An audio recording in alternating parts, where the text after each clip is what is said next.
Bienvenue à toutes et à tous, vous êtes bien sur Grand Littoral TV, merci de nous rejoindre. On est ensemble pendant 8 minutes pour faire le point sur toute l'actualité de la Côte d'Opale et de l'Audomarois. Et on va parler d'abord de Calais. On prend des nouvelles du dragon, l'animal mythique robotisé qui prend forme petit à petit dans les ateliers de la machine à Nantes. Après avoir eu un éléphant, par exemple, eh bien la cité calaisienne a cette fois commandé un dragon. Il est grand de 14 mètres de haut, avec un châssis de 27 mètres et pèsera 70 tonnes et nécessitera 4 personnes pour le manipuler. Cette machine pourra déambuler dans la ville, mais s'intégrera surtout dans le nouveau front de mer rénové, avec d'autres animaux fantastiques qui seront disséminés un peu partout dans la ville. Des animaux qui seront surtout visibles depuis les ferries qui font quotidiennement la traversée à Calais-Douvres. L'investissement touristique est de près de 50 millions d'euros. Morgane Rélan et Corentin Escaillé ont rencontré François Delarosière, le concepteur de cette machine. Je propose tout de suite de l'écouter. Ce dragon, il est en train de naître en fait, de fabriquer son histoire et de naître dans nos ateliers. Effectivement, c'est une machine qui fait 25 mètres de long, 72 tonnes, extrêmement complexe, avec une queue extrêmement lourde et puissante sur laquelle le public peut monter pour embarquer sur son dos. Beaucoup d'effets, un coup puissant, un châssis le plus long qu'on ait jamais fait, et des défis pour qu'il puisse supporter les embruns salés de Calais, le vent, le sable, etc.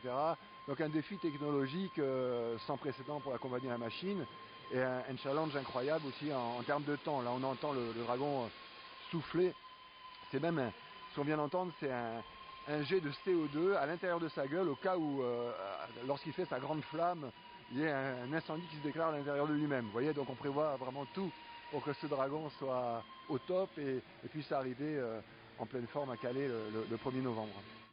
On parlait de feu, justement, direction Saint-Omer, où l'incinérateur Flammoval devrait bientôt être doté d'un système de cogénération. La chaleur qu'il génère va être exploitée. Elle permettra de fournir de l'énergie aux cartonneries de Gondardenne. Une bonne chose donc pour l'association de protection de la santé des habitants, mais qui épingle quand même cet incinérateur. En cause, les fumées qu'il rejette, qui seraient nocives selon eux. D'après le président de cette association, Philippe Richard, qui est aussi pneumologue, les effets sur la santé ne se voient pas encore, mais ce n'est qu'une question de temps, d'autant que le Nord et le Pas-de-Calais sont très mal classés en termes de santé publique, avec cette surmortalité de 29% par rapport à la moyenne nationale.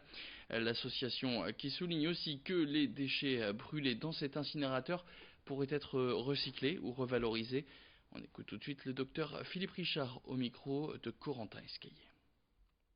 On a investi 100 millions d'euros pour brûler des matières premières alors qu'on en manque. Je vous rappelle qu'à partir du 1er août, nous avons épuisé les ressources naturelles de notre terre. Et donc on vit sur les stocks du monde qui ne sont pas inépuisables. Donc on brûle les matières premières, donc de l'argent, on intoxique la population avec les fumées qui sont émises, 70 000 m3 par heure, 24 heures sur 24. On évite de créer des emplois dans les filières de recyclage et de remploi. Donc c'est vraiment une très mauvaise chose comme moyen de traitement des déchets, d'autant qu'on a des exemples en France où on a vu qu'on pouvait diminuer le volume des déchets par 4.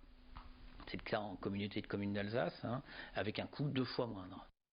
De leur côté, les responsables de Flammoval, eux, rappellent néanmoins qu'avec un taux de 90% de valorisation énergétique, le CVE est parmi les plus performants de France, notamment en termes de rejet, dont les données sont en accès libre sur le site internet smfm-flammoval.fr. Du sport maintenant et du football féminin, la Coupe du Monde. On prend la direction de Valenciennes, la seule ville de la région qui accueille les rencontres de cette compétition. Déjà 2 matchs s'y sont joués avant le 3e, ce sera Pays-Bas-Cameroun ce samedi. Pour l'occasion, des animations ont été organisées dans la ville.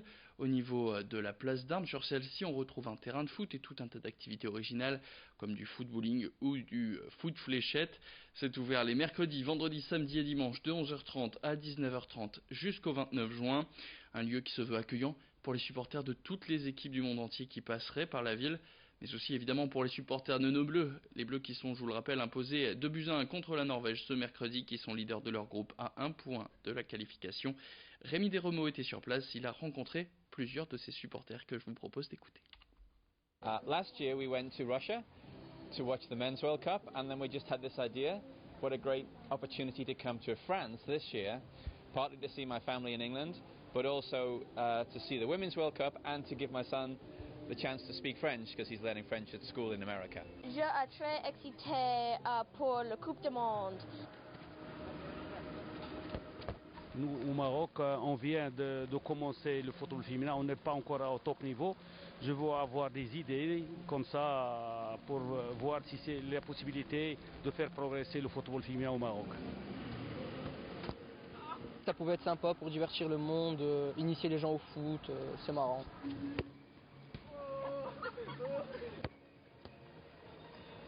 C'est moi la meilleure. Ah, c'est le foot féminin. On se développe. C'est la meilleure partout. Et puis pour terminer cette édition, voilà à quoi pourraient ressembler les maisons de retraite du futur. Nakarat et le groupe Orchidée ont inauguré ce mercredi la maison témoin de ces résidences seniors prévues pour l'été 2020. Un domaine qui comptera 28 maisons et 59 appartements qui seront liés à des infrastructures et des activités comme des restaurants ou un coach sportif. À noter qu'une dizaine d'emplois vont être créés pour assurer un suivi et les services demandés par les résidents du domaine. Des logements qui permettront aux personnes âgées qui y vivront de garder de l'autonomie et de vivre dans un cadre agréable. Maison témoin qui permet d'accueillir les premiers visiteurs et qui leur offre une première vision de ce à quoi ressemblera ce domaine et ces logements. Rémi Desromeaux y était pour nous. Il y a des services qui sont un pack de services qui est offert à la carte, enfin offert, qui est mis à disposition des locataires en fonction de leur choix et de leurs possibilités.